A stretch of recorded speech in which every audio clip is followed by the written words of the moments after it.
akwai wani yaro da na shina wanda wato a unguwarmu yake lokacin muna matasa, shi kuma yana yaro. Gata ne iyayensa suka yi masa, komai sai su dinga bashi kuɗi. Ko a cikin yara ka ga sa'anninsa shine za ka gan shi ya bambanta, rigarsa ta bambanta, komai nasa.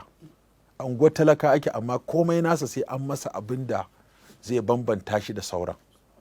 Ko uniform aka ce a yi fari, to shi nasa farin sai an nemi fari mai tsada a masa.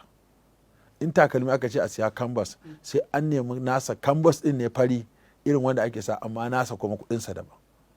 Komai iyansa suka dinga masa.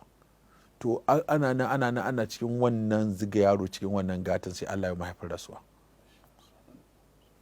Haka zo wasu suka cinye gado, wani abin aka samu, aka zo aka raba, aka ba yara suka cinye haƙƙinsu.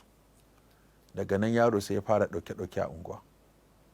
Yau a kamo shi, a ji kunya uwar, a sake shi, gobe a kan har abubuwan da fara yi suka fara zama manya. Ƙarshe dai wannan yaron sai da ya zama ɗan fashi da makami.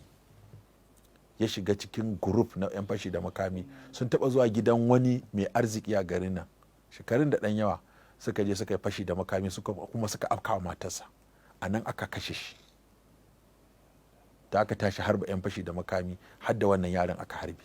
Ɗan mai arziki ne, amma ya tsamu kansa a cikin 'yan fashi da makamin da aka alkali yanke hukunci a jiya kashe su. So da sun je sun haura gidan wani, suka sadu da matar, suka ɗauka kuɗi kuma suka kashe shi. Sau da aka je aka kama su. Mu ma sai a talabijin muka gan shi a cikin sikirin ana nuna fashi da makami, sai ga wannan yaron. To duka mu waɗanda muka taso a unguwar, duk mun shiga cewa shagwaba ce da gata, da kuma jiyar da shi daɗin ya ƙare, shi ko ba zai iya dawowa ba, yau ya riga ya saba. So da aka daga nan ya fara ɗauke-ɗauke, a ɗauke kaza, a ɗauke kayan shanya, a ɗauke dutsen guga, a ce an ɗauke tukunya a wani gida. Suka shiga guruf ɗin irin waɗannan sace-sacen, sace akuya wancan gidan, su sace abin nan. Haka fara shiga soro, ana cire mita. Lokacin ana irin mita nan mai wacce ake danna ɗin nan, wata irin ta daɗin nan. To a waɗannan abubuwan daga nan aka fara. Wannan yaron ko da yaushe nakan ba da misali da shi akan waɗanda suke nuna wa 'ya'yansu gata za'idi, wato gatan da ya wuce gona da iri, ba a san kuma me zai faru a gaba ba. Ƙara ka sa yaro yadda Allah ta fara wala zina idza anfaqu lam yusrifu wa lam yaqturu. Ka sa yaro rayuwa a tsaka-tsaki. Shi sa a ce an as'aluka al-qasada fil gina wal faqr. Ko as'aluka al-qasada fil gina wal faqr.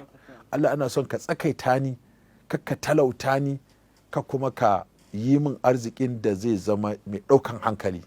Ka bani wadatar da za ta ishe ni, ka bani talaka, ka kuma ka yi min sama da yawa. To akwai waɗanda suke gina 'ya'yansu akan wannan, maza da mata. Wata yarin suka ga ta ki auruwa, so da an mata gata, yanzu babu gatan. Ita kuma ta kai kanta wani aji, kuma yanzu iyayenta da suka kai ta wannan ajin ba sa nan, ko ba halin, ko kuma ta auri wani wanda bai kai ajin wannan ba, ta zo ta ɗora masa nauyin da ba zai iya ba, kuma ya kasa riƙe ta, ya koro ta, ko ta kasa zama ta fito. To duk kaga waɗannan wato yana cin abin da yake kara rayuwar sata daga ƙanana.